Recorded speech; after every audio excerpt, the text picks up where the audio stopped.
My name is Alex Nemiroff. I am host here in the aquarium at C2 Montreal, one of the many hosts that you'll find over the days at C2, interviewing the most interesting people. And today I'm with Michelle Thaller. Thanks a lot for joining us, Michelle. Great to be here. Thank you.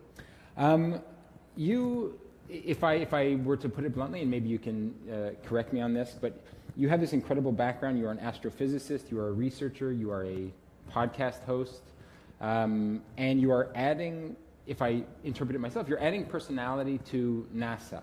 Would you agree? Well, I would say NASA has a wonderful personality already. I think that sometimes it needs to be a little bit encouraged for people to feel comfortable as scientists to express that personality. I don't know why. Culturally, I mean, I think it probably has to do with the history of science, that in the past, the people that traditionally did science were sort of the second son, upper middle class people, the gentleman scientist, people that were not particularly social, and somehow that became this stereotype that we don't really have strong personalities, emotions.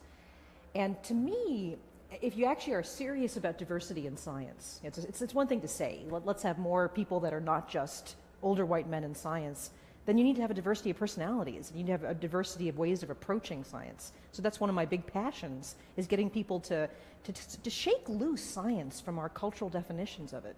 Okay, that's fascinating. And like in the context of NASA, so you said, it has quite a good personality already, but this idea of trying to make NASA more innovative and current in communication, yes, specifically, what does that mean for NASA specifically? Well, NASA is a federal agency, and so that means that we are part of the government. That usually means that the ideas are a little bit old-fashioned, kind of hidebound, as to, NASA would have a traditional press conference. We would invite reporters from the New York Times, the Washington Post, and that was going on for a while. And we would get maybe some tens of thousands of people that would actually listen to the press conference, whatever. And then social media happened. And all of a sudden, the people that were running our traditional media were just babes in the woods. It's like, how do we access this incredible new audience? So we have some of the best, we have the best social media people in the entire government, I can tell you that. And I'd put us up against many of the companies as well. Amazing. When we flew past Pluto, the 1 week where we were flying past Pluto and taking pictures, our social media footprint was 12 billion. And that's the kind of audience that I want now, right? I want the billions. I don't want the 10,000. Right. And I noticed that you come from obviously like a very deep science background, and yet you have this other kind of like communication angle, your ability to talk, to relay stories. Where does that come from?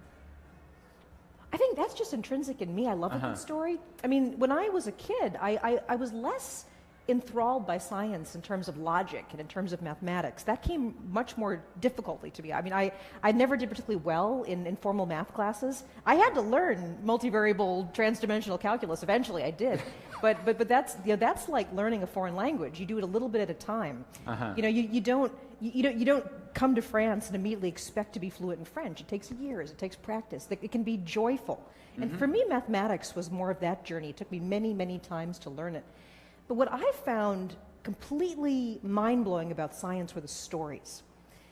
I mean, today I'm going to be talking about how every single one of your atoms was forged inside a star that had to die. And that's literally true. Right? You have light years contained inside of you, except for your hydrogen, which came from the Big Bang, which is, that doesn't suck. So, the narrative of who we are and what our real place in the universe is, how can you not respond emotionally to that? The story is so good. Well, I have to say, I do. I listen to you talk, and I'm like, if any of my science teachers, I'm sure you hear this a lot, but if any of my science teachers took this narrative, story, and drama-based approach, my path, I think, in science would have been very different, because this idea of responding to that dry math part of it that didn't contain some of that story, I found to be very difficult. I relate to that problem, but you pushed through that and you found these large stories. That motivation comes from a pretty, I guess, intrinsic place. Well, it comes from some anger too, right? I mean, for so long, I've been made to feel like I'm not the right. Well, my teachers in high school said you're not the right personality to be a scientist. Amazing. It's such bullshit, right? I mean, our culture now needs to break that down. I mean, we need to break it down in terms of gender, in terms of age, in terms of ethnicity, all of that. If we're actually going to move ahead as a society, then we need to break down the definitions of what it means to be involved with technology. Who gets to use it? Who doesn't? Who is involved in science? Who knows mathematics? You know, who are people that we define as the true leaders of this world? And we've got to move that out of a single type of personality. You know, I'm sick of the psychopaths winning, right? Oh man, that's really well said. I feel like, you know, the other thing that I find remarkable about your work is that you take these, you know, what are small bits and pieces of research that get piled up over decades, and which are incomprehensibly large, you know, to my pea brain, but then you wrap a story around them, and you relay them in a way that, okay, now I can get into this sort of narrative, but like that comes from deep research by hundreds and hundreds of people, right? This idea of storytelling, I mean, are you a writer? You know, does that come from a background of writing and creating narrative around bits and pieces? Well, I certainly have done writing. I was a columnist for the Christian Science Monitor for some years, and I've written for like Discovery Magazine and things like that. I mean, my scientific papers are completely unreadable because I can't read them. I cannot read my own damn papers. Unbelievable. Again, this is the formalism of science. You need to couch all of your terms in this formalism, and the good part of it is anybody could read your paper and recreate your experiment exactly. That's the purpose of it. So it's incredibly detailed. It's very formal, but I can't read a scientific paper to save my life. So you know, I mean, again, there's this separation as humans from how we communicate and the formalism we built up around it. But yeah, I love to write. I think probably, you know, I always tell students the most useful thing I did in high school to become a scientist was join the debate club. That, I mean, yes, take all the math and science you can, but the idea of framing an argument and logically trying to figure out what your next step is. And science is also all about failure. You know, experiments are wonderful. A null result, a failed experiment is the best thing. Wow. I mean, so many Nobel Prizes have come out of, you know, well, we didn't find what we were looking for. So the idea of failing and of trying something, let's try something else. Science, the scientific process of hypothesis, experiment, and all of that, that doesn't happen. It's much more about playing and about trying things, and being imaginative and saying, well, what happens if we throw this in there? And as long as you can document your experiment, you know, keep your creativity, that's science. It's less about the formal, more about the creative. How does the scientific community react to this idea of wrapping these things in what I find to be fascinating stories? Well, there's a lot of different responses to it. I mean, certainly professionally, you kind of you sort of tar yourself with that brush of being a science communicator, and then you're no longer a real serious scientist. And some people will treat you that way. I remember I used to walk around the professional organizations kind of with my head in my hands, being very ashamed because I haven't published scientific papers recently. I've done more podcasting, more social media, more of the popular stuff. And I feel like a failure all the time, right? I mean that's part of life, that none of us ever get that feeling of I'm successful now. That's an illusion. that helps you when I you love feel hearing that from super successful people. Oh my God, where? What?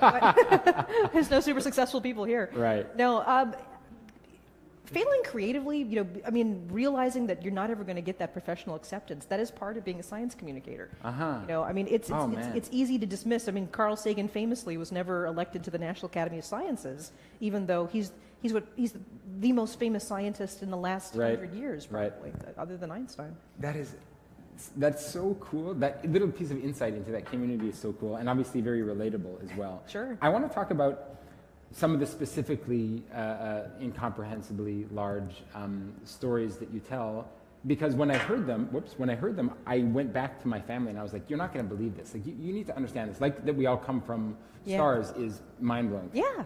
But one of the things that resonated particularly with me was, you know, when you said when we look at Andromeda, when we see the light from Andromeda, the nearest large galaxy, if I have that right, when we see that in the sky, that's 2 million years old or something. Yep. So the light that we are seeing that is hitting my eyes is 2 million years old. It's like looking back in time. My mind can barely handle that. like how do you make sense of that? You're looking back in time as you look into space. It's a beautiful tool for astronomers, and it's also this wonderful sadness. It's also kind of this feeling of separation. So, you know, I mean, light has a finite speed. It travels at 186,000 miles per second. And, you know, that means it takes time to cover these vast distances. So yes, for Andromeda, which you can see in the night sky in the summer, it's like straight overhead. The light you're seeing from that is as it was 2 million years ago. It took that long to get here. But 2 million years, I mean, not a whole lot has changed. Obviously, on a human scale, it has in 2 million years. Right. But the thing that kind of blows my mind, we now build telescopes, and we're building the James Webb telescope, which will actually be able to see so far away that we're looking back to a time about 13 billion years ago. And 13 billion years ago, things really were different. They really were. And this is the thing, that you have a ringside seat to see all of the universe evolve. We build bigger and bigger and more sensitive telescopes because the farther out you can look, the longer that light took to get to us. And so we see the first galaxies starting to come together. And with James Webb, we really are, this is not an exaggeration, we really want to catch the light from the very first stars that ever turned on, right? The first stars. And so it's an incredible tool. Like when you say that the universe has changed, that's not a theory, right? I can actually take a picture. This is a friend of mine, John Mather, got the Nobel Prize in 2006. There was a time, if you look so far out, you look so far back in time that there's no more light. And that's what we call the observable universe. We don't think the universe is that big. We think it's much, much bigger. But there's only been a certain amount of time that light has had time to travel to us. So if you look out to 13.7 billion years ago, there's no more light, and we see that limit. And he actually took a picture of what the universe looked like at that time. And it was nothing but hydrogen gas that was almost all exactly the same temperature. There were variations in the 100,000th of a degree. But so the idea that we were all just hydrogen 13 billion years ago, we can take a picture of that. That's not a theory. Right. That is unbelievable. How do you go about your daily life? Like, you talked about this wonderful sad. Oh my God, I hide under the table sometime. Sometimes it's joyful. Sometimes it makes me panic that we are these brief little configurations of atoms that then go somewhere else. I love that line. Such brief creatures. So brief. I mean, the universe. The atoms that we're sitting in right now were forged in stars. They've been part of other planets. They may have been part of other aliens. The entire solar system had to blow up to get the atoms to where they are that they could form us. And we're chemically complex enough that we open our eyes briefly, and then the atoms go somewhere else, into other eyes, into other, other planets, other rocks. I mean, there's no such thing in my world as life, really. That we're very complicated rocks. We're a chemical reaction that got complex enough to become conscious, and then we stop, and then other eyes open, and so you have this one tiny little chance to have the universe look through your eyes, and what are you going to do with that chance? And what I do, I connect to people too hard. I have sex with all the wrong people. I'm trying to constantly draw everybody to me. But you're here so briefly. Why not? I mean, this is the thing. We should have sex with whoever we possibly can. Many people don't realize this. Well, neither do I. I can't even comprehend 99% of what you're saying. But we are here for an infinitesimally small amount of time, and we treat it as if, man, I got a lot of stuff to do here, and I got a lot of time on this planet. But in the context of everything you're telling me, it's a blink and a blink of a blink.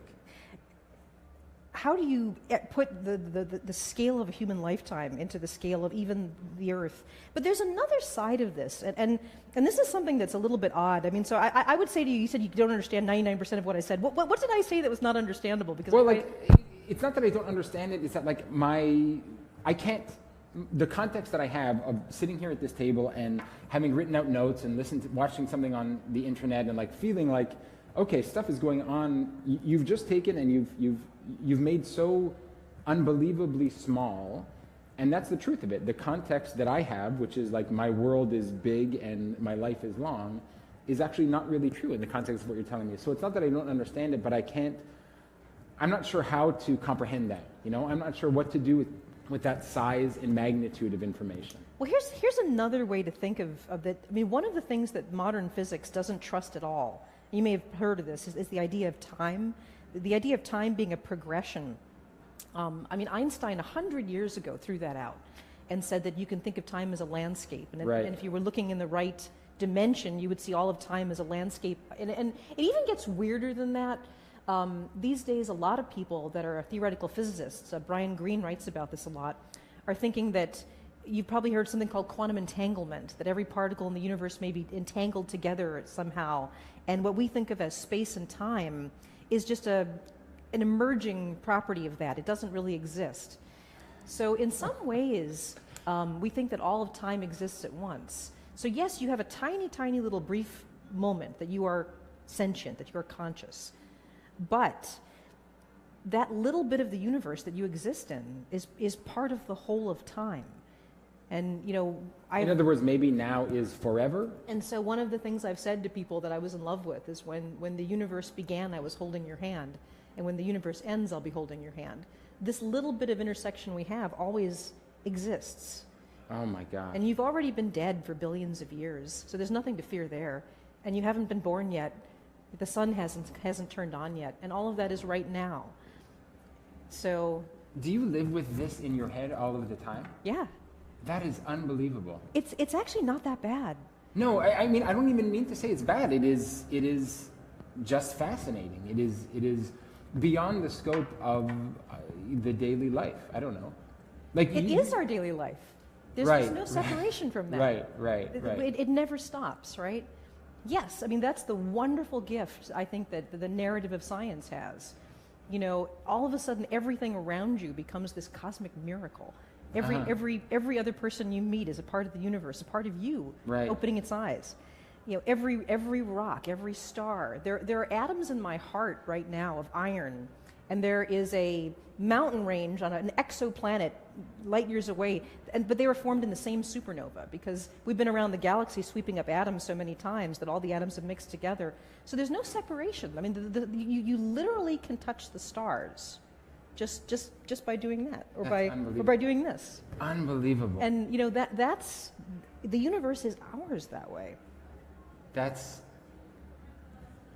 I feel like what humanity can learn from science, or like that sentence, is I'm not sure if that crossover exists. This idea of science, you know, translating into this kind of cultural interaction. In other words, like we break down all of these things about, you know, political boundaries and geographical boundaries, and this idea that, you know, I don't know, people versus people, all of this stuff.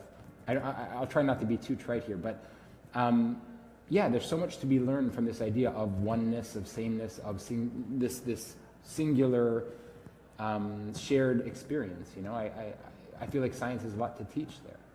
This much is true, right? I mean, the stuff that I'm talking about, this is nothing all that conjectural. You know, like I said, we can see back to a time when there weren't these heavy elements. We see the stars making them and exploding. We see new planets forming out of them. We got this.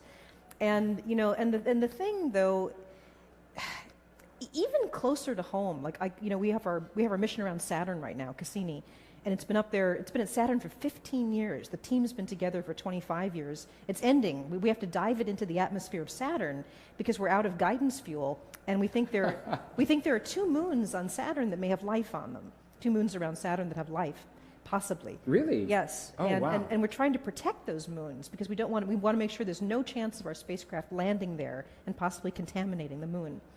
One of the moons has an ocean that's the same temperature and salt level as the Atlantic Ocean, and it's full of organic molecules. And, you know, we want to make sure our spacecraft doesn't land in there because there may be some possibility that some microbe has survived and all of that. Okay. So, you know, we're ending our mission, and the images coming back as we dive closer and closer to Saturn before we crash. I don't think people are reacting to them right. I think people are so used to computer-generated images, you know, and that's wonderful, that they don't realize these are real pictures from Saturn. Right. We really are, you know, orbiting so close to Saturn, we're going in between the rings and the planet. And we're finding all of these new moons in there we've never seen before. And people kind of are looking at the pictures saying, well, that's pretty. It's like, it's real. Right. What a world we live in, that we've kind of created all this other stuff so that the real stuff has less of an impact. I know. Yeah, that's kind of cool. And I love virtual reality. I love technology, and NASA has incredible uses for virtual reality. Things that weren't even just for public. I mean, it's actually easier to use the Mars rover with our science team if we put all the scientists in Microsoft HoloLens headsets and they all show up on Mars where the rover is, because the rover takes a high-resolution image around it. And so in the morning when they're trying to figure out where to go with the rover and what rock to look at, they all just put on their headsets and they're all on Mars together. Oh my God. And when I first saw that at the Jet Propulsion Laboratory, that at NASA, I was like, I'm so damn glad I've lived to see this. That our science team just meets on Mars in the morning, and that's so I love the virtual stuff as well. But there's so much real. There's so much that we know to be true, and I don't know why people aren't reacting to it. And this of course is the real thing to talk about as well is climate change, because at NASA we have 30 Earth satellites, we have Earth science satellites, we have all over. My friends, can I stop you for one sec, because I do want to, first of all, technically we're out of time here, so sure. I want to keep going for a couple of minutes if you have them, but I don't want to press you on that. Do you have a couple fine, minutes? Yeah. Okay. But I'm curious about the life on the moons of Saturn. Yes. For a second there. Is that, like, what are we talking about? Like, are we pretty sure? What is the likelihood of it? The real scientific frustration is that we sent Cassini out.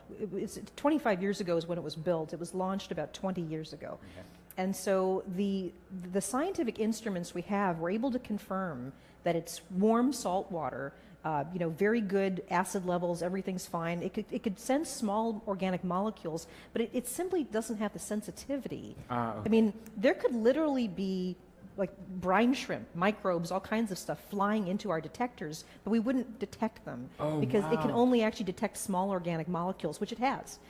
So, one of the oceans, there's an ice shell on this moon, it's called Enceladus, and the ice is cracking and the ocean rushes out. And we've been flying our spacecraft through the water and sampling the water, and it's wonderful. It's very, very friendly, chemically active, beautiful liquid water. And then there's another moon that has an atmosphere thicker than the Earth's. We landed on that moon. We parachuted through the clouds and landed on this moon called Titan.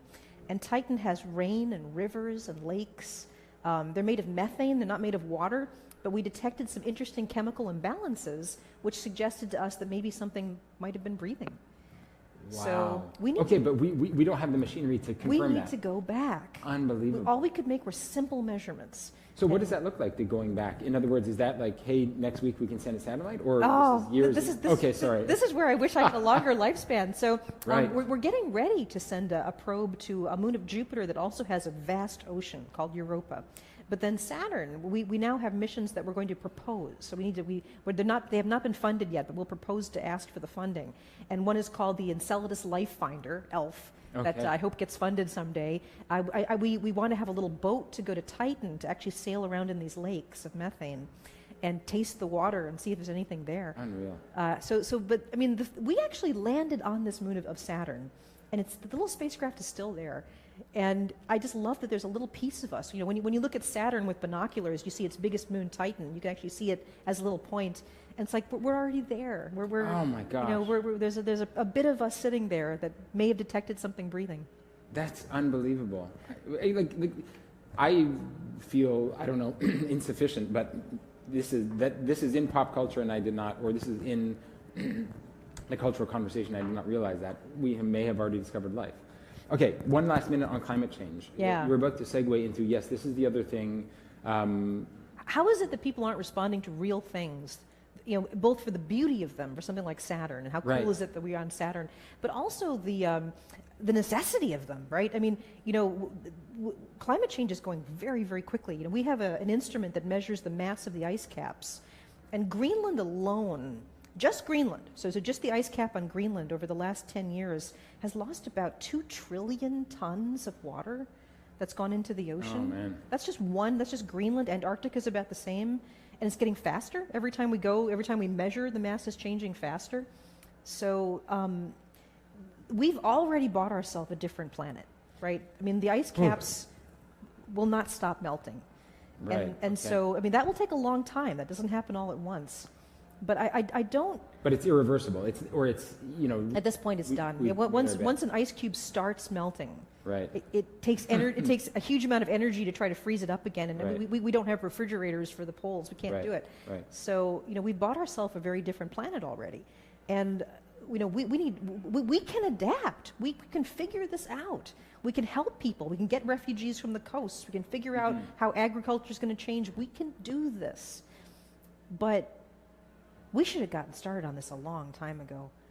And the fact that anybody is saying it's not going on is just right. incredibly ludicrous. How do you square that with being a federal agency or working at a federal agency and having to deal with, what you're saying is this takes massive government and public Absolutely. impetus, and that isn't there, or isn't there enough? Well, we're trying. I mean, so one of the things that's actually, I mean, it's a limitation, but I think it's a noble one.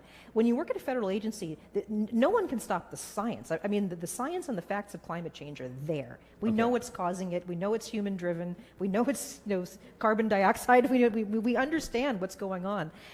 As a federal agency, we can't advocate a specific policy. We can't say, therefore, you must use carbon tax or you must have no coal or whatever. But what we can do is jump up and down and wave flags and say, this is happening. Right. We know what's happening. We know what the causes are. We know what some possible solutions are. And then the people have to get on the phone, call their representatives, figure out a way to shift this politically. Right. This needs to come from, what I hear is those flags are for the population in general. Yeah. For people to. Yeah. And the government as well. I mean, it's for everybody. All of the data that NASA takes, we have 108 science missions, is free. Our images are uncopyrighted. You can do whatever you want with them. This data is out there for every nation in the world to look at. So that's something that we just put in front of you and say, will you just fucking pay attention to this? Oh man, that's crazy. Are there countries that are doing a good job of this? Oh, absolutely. I mean, when you think about the amount of green energy that Europe's going through these days, whether it's the Netherlands, or Germany, or I mean, all these places are really serious. China has very much improved its air quality. There's a long way to go. But the Chinese are working on how they're going to sort of reduce their carbon emissions. So there's a lot of countries that are very serious about this, and there's a lot of innovation in the United States going on too right now. Okay, privately. Yes. Okay. So there is hope. Absolutely. There is hope. Okay. There is hope. We're in for an interesting couple of centuries. There's never been. I thought you were going to say years there, but yeah. Okay. There's never been this large of a human migration. We're going to have to move, 1 billion people, and that's never happened before. Unbelievable. So but this could be, in some ways, kind of a dark gift. I mean, we're going to have to answer this as a planet, right? Not as just countries, and this will force us to work together. Wow. I'll take the inspirational part of that. Listen, we've gone over time. This has been absolutely fascinating. Like I said, I knew it from the beginning. I could chat with you for hours, but you have a talk to prepare for as well. No worries. So let me say thank you to Dr. Michelle Thaller, and we really appreciate it. Thank you. Great to be here. Thanks so much. Stay tuned, everyone. There will be more interviews in the aquarium live throughout the day with a number of the speakers. My name is Alex Nemiroff. We'll see you on the other side very shortly.